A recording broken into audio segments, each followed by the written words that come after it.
is the Double Your Print Sales in 2011 webinar sponsored by our friends at Printing Impressions Magazine. On the phone with me today is Kelly Malazzi, calling in from Chicago. Hello again, Kelly. Hello there, everybody. Happy Friday. Yeah, it is. And I have, I'm calling in myself from Boston. There's a couple pictures of us right there. Kelly, I'm going to ask you to just introduce yourself and give us a little bit of background. Sure. My name's Kelly Malazzi. As Bill said, I live just west of Chicago here in lovely Illinois, and I have been in the digital printing business for about 16 years. I've sold digital printing in large format for the vast majority of that time, and most recently worked for Canon Business Solutions, helping commercial printers kind of make that transition into digital solutions. And then in February, I had twin girls, and so I started my own business called Success in Print. And I pretty much am dedicated to helping printers sell more printing. And I also blog for Printing Impressions Magazine and conduct these webinars in partnership with my good friend Bill Farquharson, who's going to go ahead and introduce himself right now. And Kelly and I were connected when, and I was coaching her as a salesperson, and it was clear to me that she really got it in terms of selling solutions and selling digital and variable, and this was a few years ago. And those of you who have attended our webinars, you've heard us say this before, we've actually only met twice. And Kelly and I have known each other for years. When I go to Chicago to Graph Expo or the print show, that's when we actually see each other face to face. So we have a very strange relationship. But for my background, my company is called Aspire 4, and I teach people how to sell. I teach them how to grow sales momentum. I have training programs that are ranging from group programs like the Sales Challenge, which is free, to some coaching programs, and that's all on my website. Kelly and I have combined to create some very cool webinars, which are coming up starting next week and running for the next 3 months. So those are all on our website, which is getprintsales.com. So again, today we're going to do 12 quick hit points. And we are recording this program. This is going to be available for download. And this is also, we're going to get this up on YouTube as well. I've done some research in the last couple of days. Kelly, I don't know if I told you that or not, but we are able to put this up on YouTube as well. So I'm really looking forward to being the next internet sensation, Bill. Yeah, well, unless you're like, your name is, unless your son Charlie or your brother Charlie bites you, maybe, because those are the ones that get 18 million hits. I know. Ouch, We'll Charlie. get a couple, though. So we're going to get right into this, and starting with time management. And there's no mistake that this is number one. So what I'm going to do is I am going to start a quick poll of number one, how effective is your time management? So right on your screen there, I want you to take a few seconds to very quickly answer that. And I will sing the Jeopardy theme in my head. This is exactly what we're going to do. We're going to ask you to rate yourself, rate your score right there on your handouts, by the way, which were sent to you this morning. They're also available for download afterward. And I'm going to close this in about 10 seconds, 5 seconds, right in there. And it looks like about half the majority is about 50-50, which doesn't surprise me. You know, that's kind of a, there we go, I'm going to close that. But that doesn't surprise me. Time management is, I think, one of the biggest keys, and definitely the number one answer when I ask the question, why aren't you selling more? And that's probably the most popular answer. For experienced sales reps, it's a matter of finding the time. For new reps, I think it's a matter of organizing themselves and figuring out what to do. In my view, and I'm going to talk for a few minutes about this, then Kelly is going to add her comments at the end, and then we're going to switch. You'll see the pattern here. But from my view, the three goals of time management look like this. Number one is sales efficiency. How do I make the most of my selling day? We get only so much time during the day. And you know, your competition and your fellow salespeople all have the same amount of time. How you use that time will dramatically affect your sales success. So sales efficiency is my number one. Overall, I want to have a productive day, okay? And it gets down to something that I call slotting, S-L-O-T-T-I-N-G, slotting, which means, am I doing the right thing at the right time? You know, is this really what I'm supposed to be doing right now? And I ask myself that question time and time again all day long. The third part of what I'm after here is balance. You know, I've got 3 daughters, and when they come home, one of them just went stomping off to work at Apple, and then she goes to college, and I've got 2 high school kids. When they come home, I want to be completely and totally present to them. Present to them, all right? And that requires time management. Because if I can get everything done, and my day is over, and I've got tomorrow planned because of the 3 keys down there, I can be with them one-on-one. And just, you know what, I'm not worried about work. I'm 50 years old. I come from an era where this thing was called the end of the day. And we didn't have cell phones, and we didn't have email, I didn't have the internet. The day ended. We didn't have customers calling us. We weren't up checking on our BlackBerries at 2 in the morning, 3 in the morning, which I'm guilty of too. And now, by completing my day, I've got balance to my life. That's very important. So the keys to success, then, I can see, number 1 is preparation. The single most important part of time management is preparation. And what that means to me personally is that I never leave today without having tomorrow planned. If you take part in that time management webinar next week, you're going to hear that again, and you're going to hear me expand on that because that is clutch. Never leave today without having tomorrow planned. The second thing is prioritization. You know, I want to be able to do the right thing, the most important thing for right now. I want to be able to get back on that track. And then performance means, you know, enabling. It means engaging the plan. So I never show up without a plan. That's number 1. That's my measuring stick, that I know that this 1 of 12 I've got under control. All right? And then I've got a general idea of what the week is going to bring. You should already be thinking about next week. You should be looking back on the end of every day saying, did I get it done today? And then finally, when I get home, I shut down. Those are my keys to time management. Kelly, what's your input on this? You know, really quickly, what I completely agree with everything you're saying, and I really want to focus on the right thing at the right time. Using the non-peak hours of selling to do things like research, like writing letters. That's a great thing to do when you first get to the office at 8 o'clock in the morning before you start picking up the phone, before you know your customers are even there, is do that research at 6 o'clock in the evening. And again, it's not, I don't want to advocate 12-hour days or anything, but just be thinking, you know, really about, as Bill said, you only have so many hours in the day, and the hours between 9 and 5 are the really good hours to make the calls and make those face-to-face visits. So use that pre-morning time to do your research, get your letters written, you know, things like that. That's pretty much what I wanted to say about that.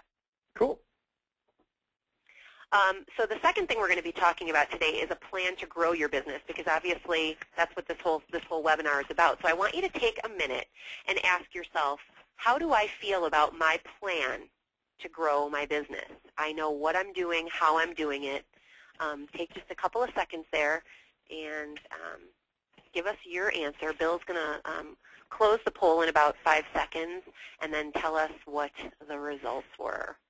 We've got about 3, 2, 1. It's pretty even here, Kelly. We've got, the majority is like 50-50, but we've got some just below and just above that. So okay. So everybody's thinking, they're like, I'm hearing a lot of like, it's okay, you know, which is a pretty common answer to a lot of things. But when you think about growing your business, I want you to think about it in 2 segments, because there really are only 2 ways to truly grow your business. One is to go out there and find new customers, and another one is to sell more to the customers that you have. So first of all, I'm going to talk about new business.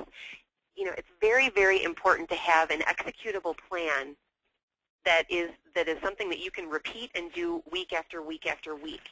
And so that is something that should involve identifying new prospects that are a good fit for you and touching them multiple ways, sending letters, visiting, making phone calls, emails, you know, maybe pearls, things like that. So when you're creating a plan, think of something, again, that you can do over and over again that involves getting them a lot of different ways. When you're talking about your existing customers, this is one I think is just even more important, because sometimes with big customers, we get really complacent. So when you're thinking about your biggest customers, Do you know everyone you need to know within that organization? Think up, think down, think sideways. Are you asking for referrals within that organization? Are you conducting account reviews? Account reviews are extremely valuable ways to find out what your customer is thinking of you. It's a great way to take the temperature. Are you bringing them new ideas? That's vital. And then finally, are you making sure that you're keeping your competition at bay? Bill, I'm seeing the results of the poll up there in the corner, so I don't know if there's a way to, oh, there we go. Okay. So how do we do that? How do we measure our growth plan? Bill, can you advance that slide? There we go. So again, when you're thinking about your growth plan, adding new prospects to the pipeline every week and taking them through those steps of I'm contacting them, I'm sending them letters, I'm visiting, I'm using what we call pleasant persistence to really tell these folks, hey, I'm here to help you, and I'm not going away. I really want to show you that I'm serious about winning your business. And when you think about your existing customers, are you keeping in touch with them? Not to the point of being annoying or anything, but are you telling them through your actions and through your words that their business is important to you, that you are very, very in touch with helping them achieve their goals, that you're considered a valued resource within that organization, and that you're addressing their changing needs by just continuing to ask questions. Those are really, really great ways to keep your competition at bay and make sure that you're in a great position with your current customers, because nobody wants to find out that they got outsold by somebody because they hadn't made a phone call in 3 months. I don't really know that there's many worse feelings than that out there. So Bill, why don't you go ahead and add what you have to say about growth? You know, I want to underscore a couple things, Kelly, that you commented on. Number one, I think that part of your plan has absolutely positively got to be stay in touch with your existing accounts. I promise you that the worst thing that you can hear from one of your existing accounts is, oh, I didn't know you guys did that, because I guarantee they've given an order away recently. And whose fault is that? That's your fault, because they didn't know. It's not their job to know your business. It's your job to tell them exactly what you do. And ask them, is this something that you're interested in? As Kelly said, the single biggest factor of why we lose business is that client doesn't think that we are really working for them hard anymore. So you've got to stay in touch, even if it's just an email. You know, I've said to people before that the best time to call someone and get them on the phone is just before the top of the hour, because all meetings start on the hour. So you call them just before, and you have a good chance of getting them. Well, there's nothing wrong with calling somebody after the top of the order to leave a quick voicemail. I don't really want to get into a conversation with them. I just want to say hi. And the second thing is that, you know, I think that if you called me and asked me, how do I grow my business? What kind of a plan should I have to grow my business? I'm going to tell you that you have to apply diligence, most importantly, diligence, call quality, creativity, and differentiation. All those components have got to be in your plan. So let's move on to target here. I want you to just take a look at this question. You know, how well do you know your target market? I'm going to give you about 30 seconds. And the target market, this is kind of it's almost an unfair question, because the target market is defined in so many different ways. So I want you to define it when whatever's going on in your head right now. We got about 10 seconds, and I'm going to close this. I'm going to give you my thoughts. It's just amazing to me, Kelly, how my own personal target market has changed over the years. You know, that's one of the things that I really didn't see coming when I stepped out of college and was handed a set of business cards back at UARCO. This was something that it took me a while to kind of figure out. It's important to understand because, you know, little Billy Farquharson, when he walked out of UMass Amherst when he was 21 years old and he started making sales calls, my idea of a target market was reaching across the desk, checking for a pulse. If I felt a love dub, they were my target. And what I came to realize very quickly was that not everybody is my customer, and I've got to figure out who the good witches are and who the bad witches are. I mean, it was my wife at the time said to me, Bill, you know, because you're walking in and because you're 6'6", she said, you really we got to upgrade your wardrobe here, sport, because you are a big target and you're working with a lot of women. I looked at her funny. She said, I'm not jealous. She said, it just it just occurred to me that that this is something that you need to be aware of. Now, keep in mind, this was the woman who, when we moved into an apartment, she put my office in the unheated closet because she said the only way we're going to get ourselves out of this apartment and buy a house is if you sell more. And if you can't sell anything sitting here, and I don't want you sitting here. I want you out there selling stuff. She was my first manager. So the target market, then, there's a different definition. And you might just say to me, Bill, I sell best to this industry. Okay, that's one. Perfect. But you might say, you know what? I work really well with this department within the industry. And that's another one. You might say, I sell better to women than I do to men. Or here's another one. Back when I was just early 20s, young man, I was terrified of executives, CEOs, presidents, guys that were 50 years old, and I thought, oh my God, they know so much more than I do. And now I'm 50 years old, and the age group that scares the hell out of me are the 20-somethings. This kid that my oldest daughter is dating, I look at him like, are you kidding me? I hope he's not listening to this. I look at him like, he's a nice kid. Don't get me wrong, he's a nice kid, but I don't think that's what I looked like. I don't think that's how I spoke, I hope. And so it's a totally different group. And I've heard people say, you know what, I just can't relate to the buyer anymore. They're so different. So it definitely changes. Malcolm Gladwell, terrific author, has written a series of books, and one of his books was called Blink. And Blink means, in my words, an educated first impression. He calls it thin slicing. And what he's referring to is meeting someone, or seeing a situation and getting an instant read on it, a gut, an intuition. Now, veteran salespeople, they can tell you exactly what I'm talking about. That you meet someone, it's like, oh, this is a really good prospect. You've got to use that gut, that intuition in your prospecting. You've got to be able to say, I can identify my target market, I know exactly who I should be calling on, and I know exactly who I shouldn't be calling on as well. I can even look at their website, Kelly, and I can figure out this is a company that I ought to be doing business with, and here's why. Kelly, what's your read on this? You've got some thoughts as well. Oh, most definitely. Again, it resonated with me so much when you talked about when you first get started. Like most salespeople, when they first get started, are just so excited to have business. They're really willing to take it from just about anywhere. And it really is important to stop and reflect on what a good fit is for your organization. And one thing that salespeople, really need to focus on is the profitability too. What accounts are going to bring, good solid profits to the organization. And one thing that I suggest to my customers is to talk to the whole organization about defining that. Ask the other salespeople, ask the owner, what does a good customer look like? And once you are able to kind of assemble all of those characteristics, and sometimes we're really good with banks, or sometimes they'll say, we're really good with organizations that buy 10,000 postcards. So there are a lot of great ways to define that. But once you are able to define those characteristics, then you can go out and find other customers and profile them and say, okay, we're great here, I'm going to go out and find 10 more. That's really, again, that's one of the absolute keys to being successful. So the next thing we're going to talk about is a differentiator, and this is just so important. I want you to stop for a minute and ask yourself how good you are at explaining the difference between yourself and your competition. So think about, how you define yourself and how you think you're different from the competition out there.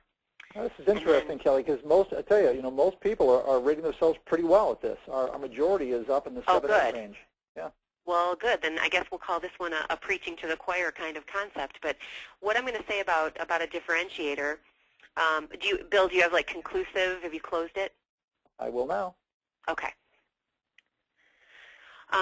So you're saying that everybody's pretty much above average on that one? Yeah, especially after I said that. Then it rocketed.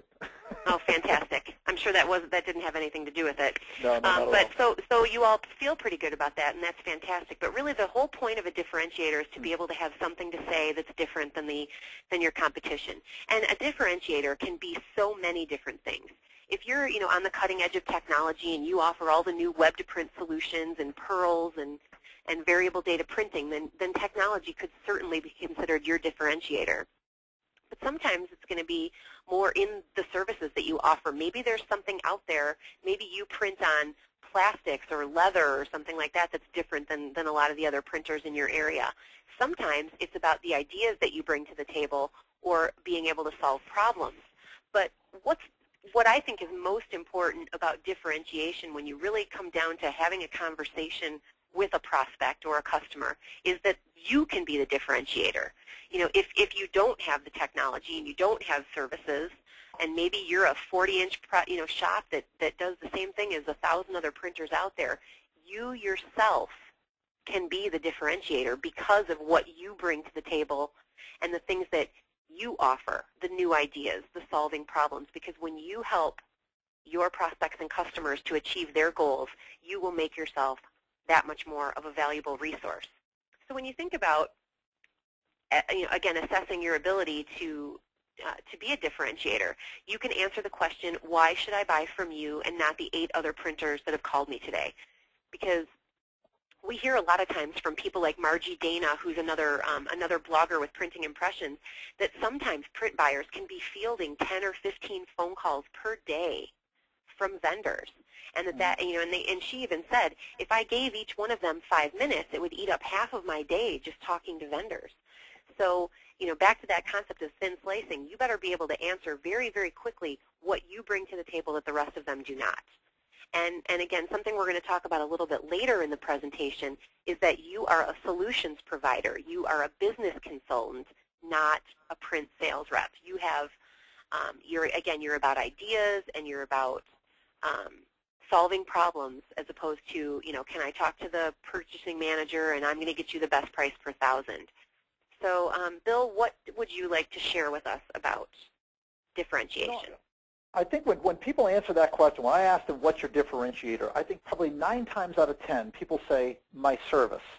And that really bothers me. It bothers me because 9 times out of 10 people say that. I mean, if everybody is saying that they've got great service, how can that be the differentiator? And you know what, Kelly, I think I think you nailed it. The fact that you deliver ideas, that's the brand that I want to own. I want to be the guy that gets brought in at the design stage of the job because I'm helping them. I'm looking at their company saying, I have an idea for you to help you grow or to help you launch a product. I've learned something because I looked at your website. You're not just the next name on some list that I bought. Every time I say that, I'm building a differentiator. My voicemails are different. I'm even going to use, Kelly, I'm even going to use persistency and diligence as a differentiator. I ask owners, what percentage of the time does a sales rep call on you, leave one message, and never call again? And the answer always comes back in the 90th percentile. Wow. I'm going to be the guy that calls 2 times, 3 times, 4 times, until they look at me and say, gosh, this guy is just not going to leave me alone. He's not being a pain, but boy, I better deal with him. Persistency can be my differentiator. Professionalism. The #1 reason why someone buys from me is my sales skill, my raw sales ability, according to Purchasing Magazine. And I'm going to use that as a differentiator. I'm going to demonstrate my diligence, my persistency, my professionalism, and all of that becomes my differentiator. You heard me say I'm going to call and call and call. That gets us to voicemail, and I'm going to put a poll up here to ask you to rate the quality of your voicemail. By the way, Kelly, in that differentiator, there were 6 people that said that they're perfect. Wow. So they need to call us after this. I think so. We need to give an award or something. Yeah. So, let's see. Voicemail is coming in about so-so to above average, right in there. And we have 4% of the people who said that they're perfect. Good for you. Wow. 72% voted. 5% are now perfect. All right. So about half of us are so-so, which doesn't surprise me. Voicemail can be such a roadblock, but it's got tremendous value. There are trainers out there, and I've heard this from people, there are trainers out there that will tell you, don't leave a voicemail message. I've had people say, I call 3 times, and then I leave a voicemail message. And I don't understand that. I mean, get back to the point that I just made. If the most important reason why someone's going to buy from me is my raw sales ability, then I see voicemail as an audition. I'm on stage. And I can control what I can control. I'm going to control the volume and the enthusiasm and the passion of my voice. I've got it going right now. You know, my voicemail messages are way up here. I'm excited about something. I've read about them. I've researched them. I've got an idea, and I'm jacked to give it to them. That's great. If I'm up there just selling print, or if I'm just selling labels or signage or packaging, and I'm just calling to see if there's anything I can quote on, and my voice is way down here, and this is going to be my voicemail. Hey, you don't have anything to quote on, do you? Oh no, we're doomed. I mean, you know, who wants to buy from Eeyore, right? Voicemails are a chance for me to be pleasantly persistent. Great two words when you put them together. Pleasantly persistent, so that I'm leaving something of value. I've got a template. My voicemails have a beginning, they have a middle, and they have an end. And I follow that template every single time. And I differentiate myself through those as well. But I also know when to quit. Now, you know, we talked about who is your target market. And here's my personal view on this, Kelly. If I've left, I don't know, 4 messages with someone and they haven't called me back, now I wish my mom, my 85-year-old mother, could call them and say, you know, you need to call my son. You're being rude. Because I tell you what, she would shake a finger at me if she knew that I didn't call someone back that had called me several times. So one of the questions that I ask myself is that really my customer? Is that really somebody that I want to do business with? Because I tell you what, Kelly, every time I have chased down one of those people that have just don't call me back, or they don't pick up or whatever, every time I have chased them down, something has happened in the business relationship. And I've said, you know what, Bill, you should have known. They were showing you what kind of a business person they are way back when they didn't return your call. And so part of me says, you know what, there's an antenna, there's something that goes off that says, beware, beware, this person did not return your call. And I understand, but it's like you said, you know, you've got so many people calling you, you can't return everybody, but how many people call you 4 times? I'll bet it's about 1% or less. I'm the guy you want to call. I'm the guy you want to return. So I'm controlling what I can control. I've got a strong message because I prepared for the call, which means I've got a strong voicemail. I'm not talking about me. I'm following the what would Dale Carnegie do principle, which says it's not about me. It's about figuring out what the other guy wants and helping him or her to get it. And I've got that flow. I've got a template to my voicemail messages that have a beginning, a middle, and an end. Kelly, you've left your share of voicemail messages. What kind of tips can you add? Absolutely. There's a lot of content in this topic, and we do go on about it forever because we have a whole webinar dedicated to it. But definitely think of the voicemail as your 30-second commercial. Think of it as your branding tool. You can tell somebody who you are and what you're there to do for them in that time that you leave that message. Another thing I want to touch on really quickly is that there's always a debate about when the good times to call are. And Bill and I think, are united in saying there is no such thing as a bad time to call. There are people who say calling on Mondays is rude. There are people that say that calling on Friday afternoons is a waste of time. And I am here to tell you that is not true. Friday afternoons are great times to call people. The last thing I'm going to say about voicemail is that it really shouldn't stand alone. You know, it really should be part of, we talked about it earlier in the plan portion of this presentation, is that it really should be part of an overall strategy of using multiple ways to touch somebody. So don't just rely on voicemail. Send a letter, send a postcard, drop by with something to drop off for them. Again, displaying that pleasant persistence. The next thing we're going to talk about, and we've kind of already touched on it, is the ability to be a business consultant instead of a sales rep. So think about your approach and what you consider yourself to be, and rate yourself on your ability to be a business consultant and not somebody who sells printing. So take a couple seconds, give us your score, and Bill, you close that when you probably about 5 more seconds.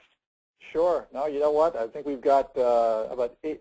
Yeah, about 3 out of 4 people are saying that there are 7 or 8. Wow. Yeah.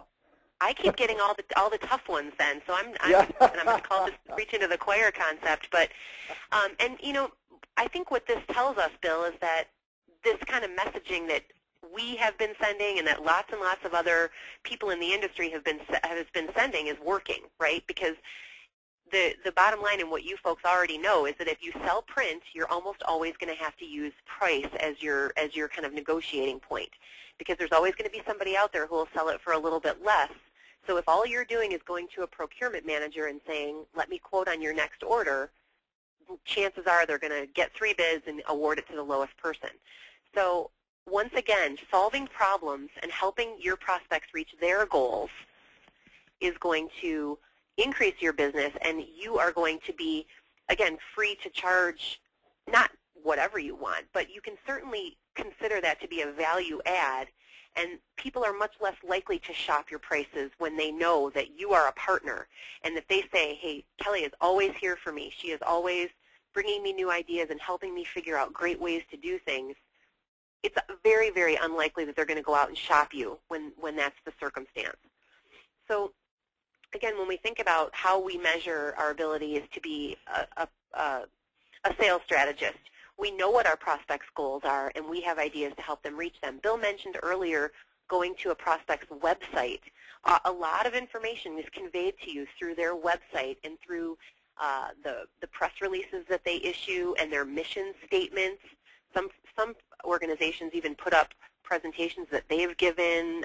There's a lot in their annual reports to help you understand what their goals are. Or if you can't glean that from outside resources, it's okay to ask. It's very important to ask.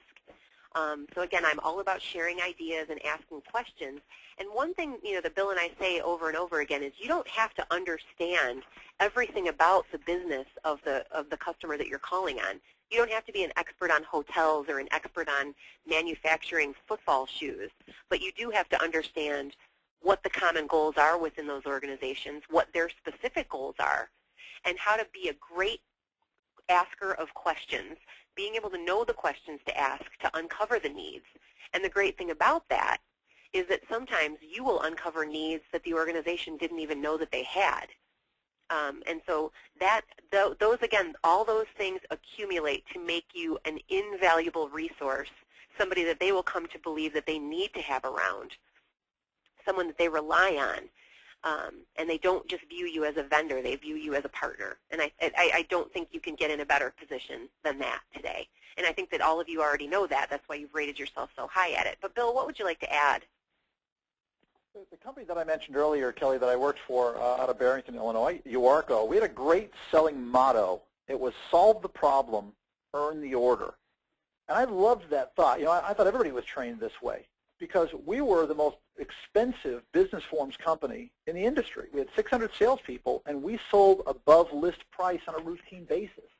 And we did it because we learned the story behind their printed piece. We'd come in and we would simply be taught, we'd be trained to ask questions.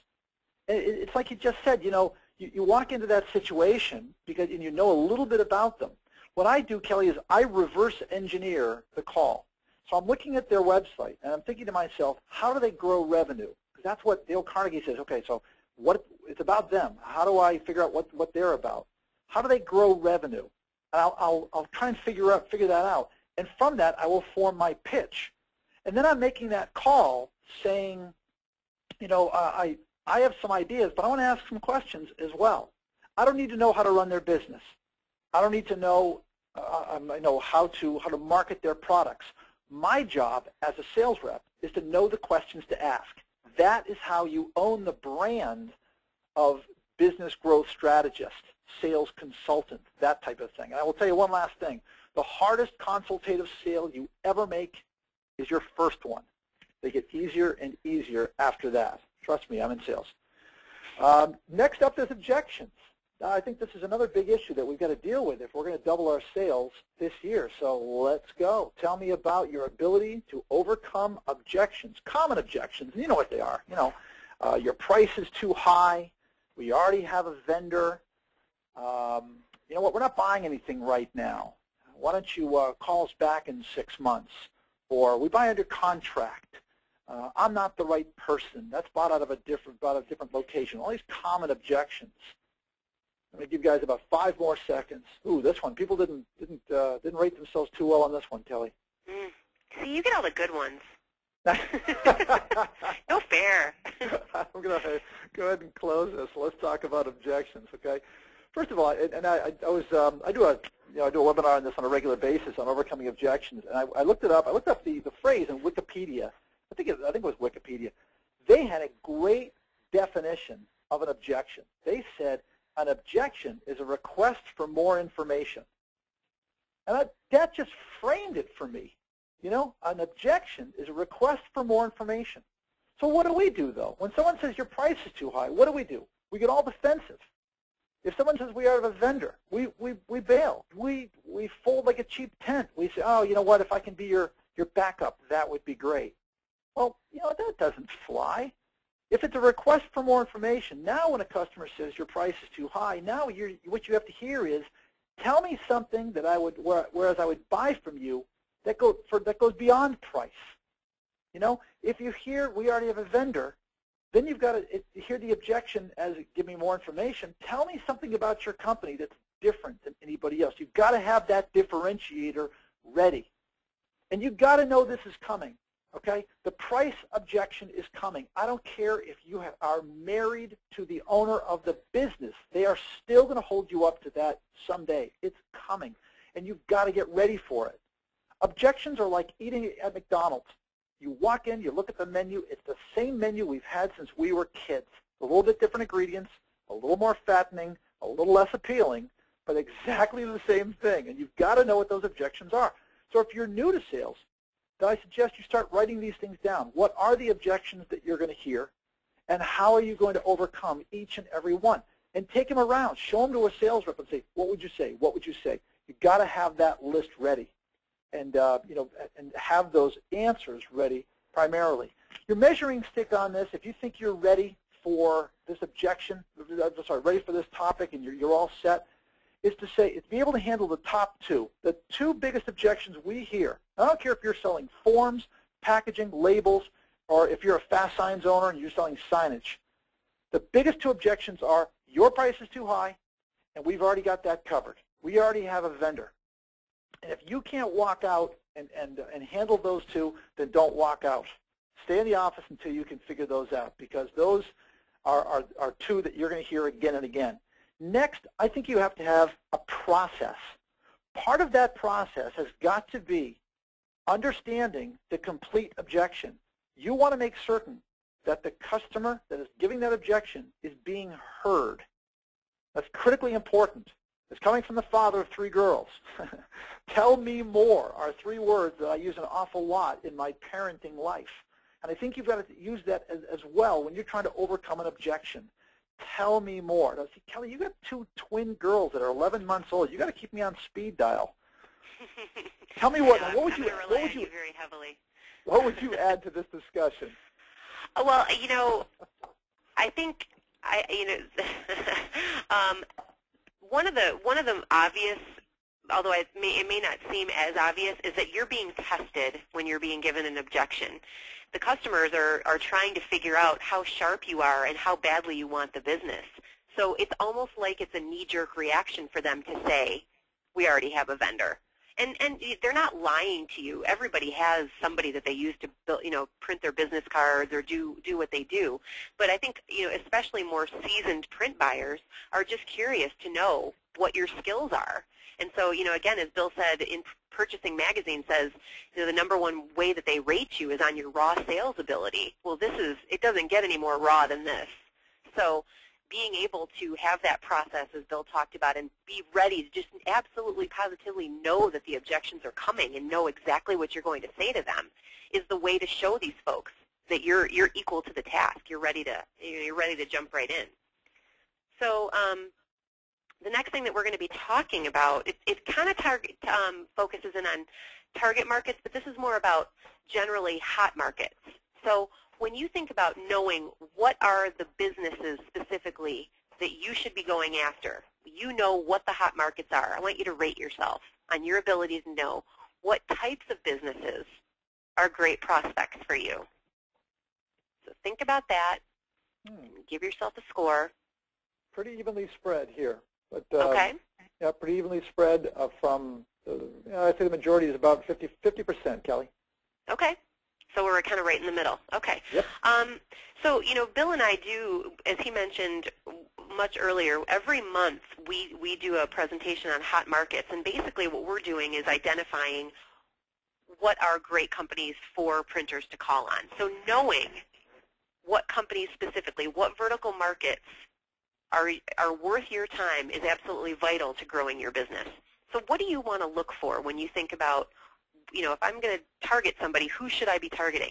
You want to look for companies and businesses and industries that are growing. And a great way to find out who's growing is to look at who's hiring. Those are kind of fundamentals. So how do we look for trends? How do we even identify these kinds of things? There's a number of ways. Reading newspapers and staying abreast of kind of what's going on internet news sites and things like that is absolutely vital. If you turn on your computer and you go to wallstreetjournal.com and read a couple of articles, it will be very apparent to you very quickly which businesses are doing well, which businesses aren't doing well, and you can kind of target and tailor your message accordingly. So, for example, it should be a pretty commonly known thing that healthcare is a booming market right now. We've got people living longer. We've got a tremendous amount of pharmaceutical companies that are creating all kinds of drugs to keep us alive longer. So if we were to decide that hospitals would be a good target, again, that would be kind of an intuitive thing, because if you look in the Help Wanted section, there's going to be 8 million jobs available in the healthcare sector. So that's a great way to start, is to look in the want ads, look for companies that are hiring, industries that are hiring, and where you see growth. Another place that I think is really important is your own environment and your own buying habits. For example, if you're a skier, you might decide that everything to do with skiing, because a lot of people are still skiing and maybe morphing into snowboarding, so the places that people go to snowboard, the accessories they buy, the lessons they take, things like that, you also have a very unique approach in that you know something about that business that maybe a lot of other people don't know about, because you're a snowboarder and because you have those skills. You might have a leg up, again, in the language and the phraseology and things like that. So pay attention to your own environment and what you see around you and what you happen to know. So when you think about, again, rating yourself and thinking about how good you are at doing this, a way to measure that would be to say, I can name 3 vertical markets right now that are growing. You might say manufacturing, green energy, and hospitals. You could spend the next 3 to 6 months developing a plan around approaching and researching those 3 vertical markets and create a tremendous amount of activity for yourself and new business growth in just focusing on vertical markets, knowing who they are and what to do. So again, you need to know where to look.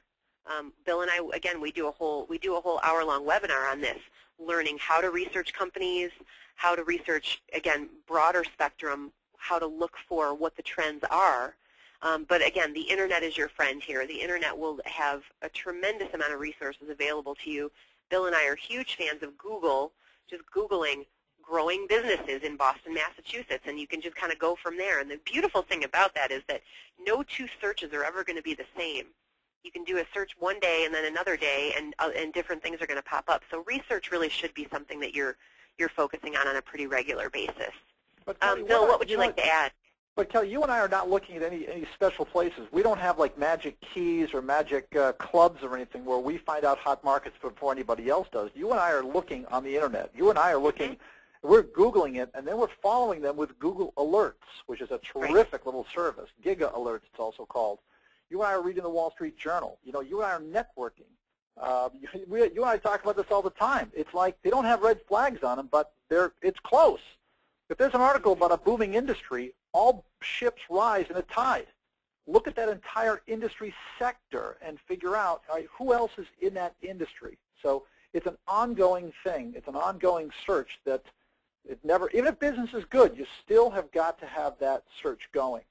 I think that, as we morph into the 9th of 12 keys here is your ability to identify digital and variable data. So I'm going to ask you just to give yourself a score on this and write your score down. and I'm going to keep talking on this subject. This is something, there's a lot of meat on this bone, especially since both Kelly and I have sold digital and variable. We've both written on the subject of digital and variable, and I want to save that time and use it towards this subject. So give yourself a score. I'm wondering, I'd love to know, all right, if you've got a 3 or 4, raise your hand. Oh, look at that, there you go. So identifying them. You know what? Digital and variable data printing applications. Digital and variable is just another tool in the toolbox. It's one more solution. When it first came out, I think we were lied to because we were told, you know what, this is going to solve the problems and this is going to be just the greatest thing. And we were shown pie charts and graphs of opportunity, and it was a lie. It didn't happen. We had to go out. We had to educate these people on our own. We had to plant seeds. We had to harvest them. And we found out we did the bleeding edge work back in the early 90s when I sold this stuff. And it was, I mean, the nice thing about it was that when someone went digital, they stayed digital. It was great. But there were no applications. In fact, I don't know, Kelly, if I've ever told you this, but I actually got thrown out of a users group meeting in Chicago. I got thrown out of the meeting when they found out that I was a writer because this users group was so protective. This was like 1993, 1994. They were so protective of the applications they had found, they didn't want anybody else to know about it. And they politely asked me to leave. Wow. And I forgot the name of the group. It'll come to me in a second. But I remember saying to them, you know what, you guys need me. McDonald's needed Burger King. They needed Wendy's. They needed the other companies to make the pie bigger. And you guys need to, if you find something, you've got to tell me. And they didn't. They politely asked me to leave. It was really strange. Years ago, I'd never forget that. I got outside, I called my wife, I said, you won't believe what just happened. But you got to know where to look, and you got to know who your digital and variable data printing application customer is and who they aren't. Who's the bad digital? Who's the bad variable data customer? And you know, it's knowing when to run, I think, is just run away is almost as important as knowing when to run too. One other thing I want to add about this: if you are an owner and you've got digital salespeople, or salespeople that you're trying to get to sell digital, I'm probably the only one that's going to tell you that they don't care. They don't want to sell digital, and it makes complete sense to me. Complete sense to me. All right, Kelly, here's the thing. It's a complicated, longer sale. It's going to be a smaller dollar amount, and it's going to pay you less. And I mean, where's the incentive for the salesperson? Your job as an owner is to let them know that their job is simply to find the application. You point to the application. We will come in and close it. We'll set them up with our online, our storefront, our whatever ordering system, and then you will just cash the checks. But your job is to go out there and find it. You've got to sell them on the need for this. If you can say, I know what a digital printing, variable data printing application looks like. If you can say, I know the questions to ask to find them, you're in good shape. But I think most importantly, and Kelly, back me up or argue with me, it's knowing who the customer is and who the customer isn't. So unfortunately, Kelly, you only have 60 seconds to summarize your experience on this. No, I absolutely agree with you. And knowing who they are and who they aren't is very important. I am just going to answer a quick question. Pearl, as I referred to, a Pearl is a personalized URL that a lot of marketers use to direct people to websites that have personal experiences. But the point of that and knowing about this who is and who isn't is that if you are going to immerse yourself in digital and variable applications, you really do need to understand at least some fundamentals about marketing.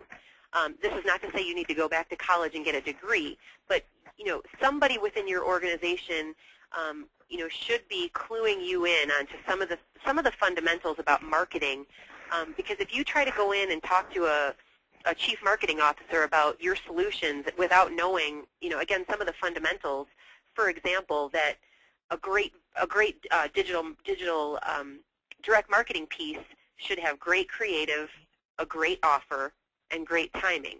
You know, that's kind of a fundamental marketing pearl of wisdom, I guess, so to speak. But you really do have to understand at least something about marketing to, you know, to be able to earn the ability to have those conversations. So the next thing we're going to talk about is the concept of discipline and focus. And so I want you to start thinking to yourself, and rate yourself on how disciplined and focused are you.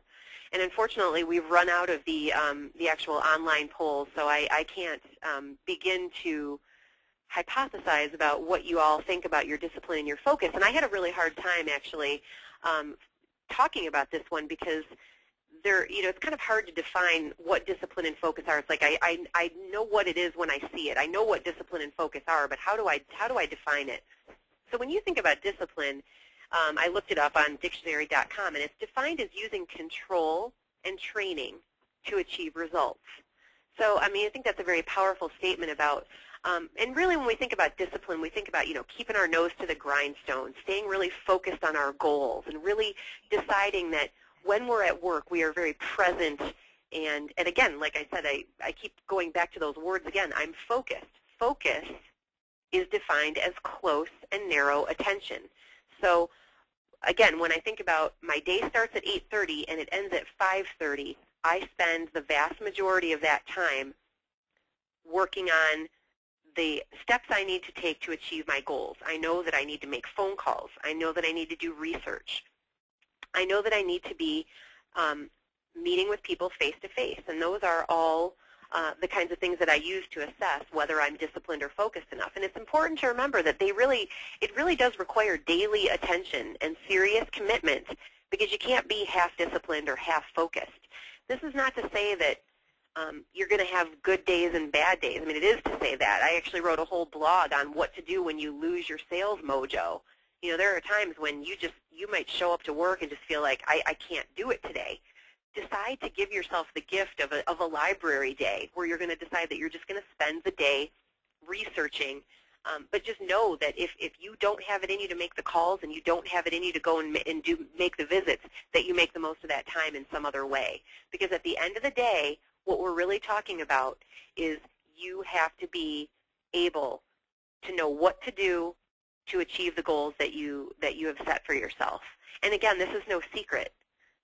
You make a certain number of phone calls, you add a certain number of prospects to your pipeline, you make a certain number of face-to-face visits, and you're effective and convincing, and you can inspire trust and confidence in the people that you're talking to, you will be successful. There is no question about it. And so the point is, if you're making 10 calls a day now, up that ante. If you're seeing 2 people face-to-face every day, try to make it 3. See if you can't still get all that done in your day, and see where that takes you.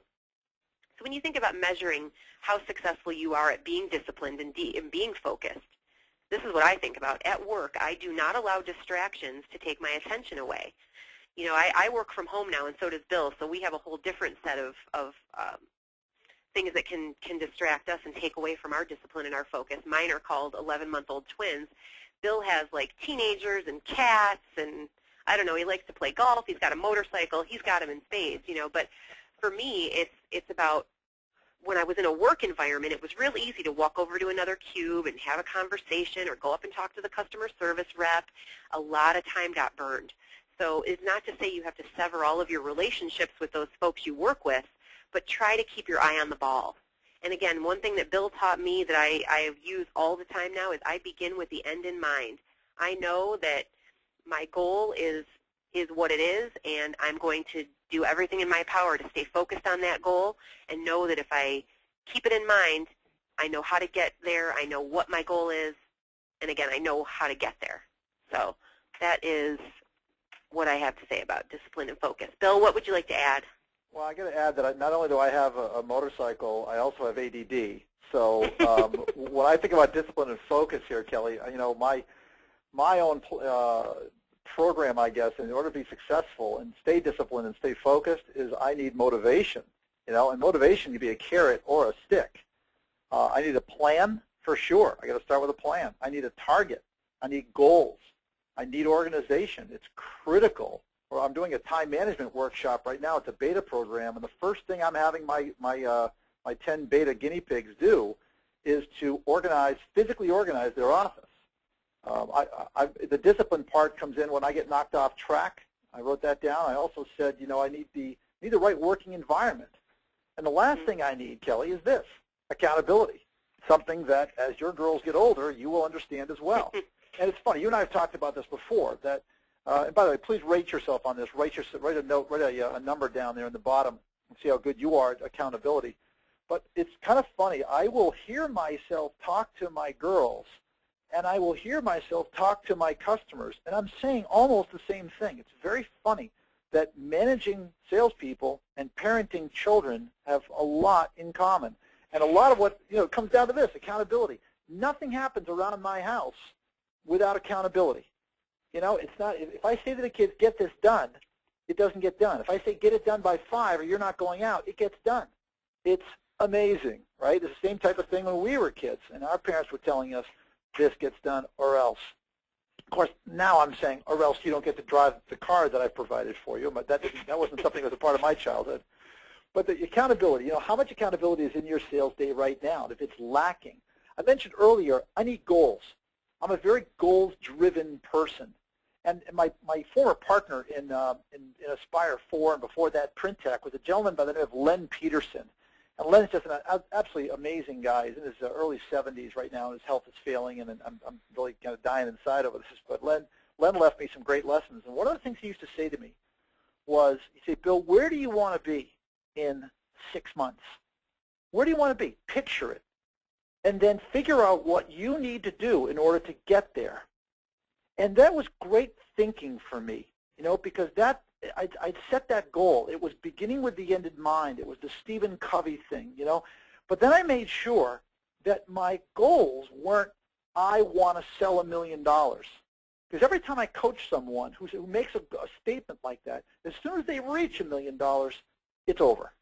In fact, it's funny. My youngest daughter, she said, Dad, I want to lose weight. What can I do? I said, I'll motivate you, honey. I said, if you lose 25 pounds, I'll buy you an iPad. She lost 25 pounds. I bought her an iPad. She went right back to McDonald's. So goal reached, problem solved. And again, I hope she's not listening to this because she'd kill me. But she did it. I was excited for her. Now my oldest wants to quit smoking, and she wants an iPad. I think I'm getting set up here, Kelly. Do you have someone to hold you to them? I absolutely need this. My marketing director, Christine, she holds me accountable, even though her name goes on the back of the check and my name goes on the front of the check. I know that I need that. I have, if I'm doing this right in 2011, I have set up specific goals. Now, that's pretty easy in January because most of us have that kind of a New Year's resolution, or we have that thought process. But by the time if we had held this, say, in a month, maybe 6 weeks, where's your goal then? I think it's an ongoing thing. It's something that what I do is I push myself away from the desk and I grab a pad of paper and a pen, and I leave my cell phone at home, and I drive down about 20 miles south to the Cape Cod Canal, and I sit and just think, and I redo my goals. I do this quarterly, and it's very effective. Having those goals, and even discipline and focus, it's like putting the centerboard down on a sailboat. You're going all over the water, but if you don't have that accountability, if you don't have those goals, then you're just going to blow everywhere. Push the centerboard down, and you'll go the direction you want to go. And it only happens when you've got those goals, only happens when you've got accountability, and then that motivation of either penalties or rewards, either one. Lots to talk about this. Kelly, I'm interested to hear what you have to say on this subject. Well, I was thinking about it. It kind of made me look fondly back at my first outside sales job when my boss, would hand me a sheet of paper every week and said, you have to go and have 20 face-to-face meetings a week, and every Friday you have to turn it in to me. And I thought, on some levels, I'm like, how could that's so much? Like, how am I going to manage that? My territory was all of downtown Chicago, so in truth, it really wasn't that big of a challenge. There were sometimes I had 4 customers in the same building. But knowing that it was a requirement of my job, my performance was being assessed based on it, and it was absolutely a requirement, just like showing up at 8 o'clock in the morning.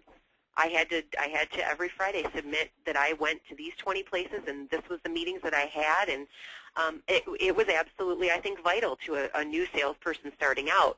And I found that as I moved on and I grew in my sales career, I actually started self-imposing different requirements, and they would be things like, you will not get up from this chair until you make 20 phone calls. Garnered me a tremendous amount of results.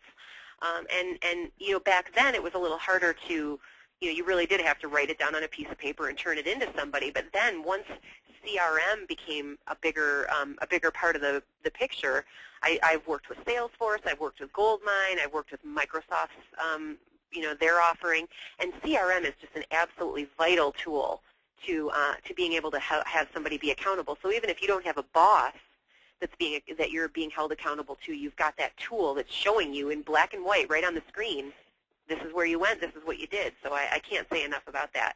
But the final thing that we're going to leave you with today is about training for deficiencies, and it's kind of taking as an accumulation of all the things that we've talked about today and saying that I know where I need to improve, and I know what I need to do to make those improvements. So stop and think for just a second, as I just said, that you know where you need to improve, and you know what you need to do to get there, and give yourself a quick score.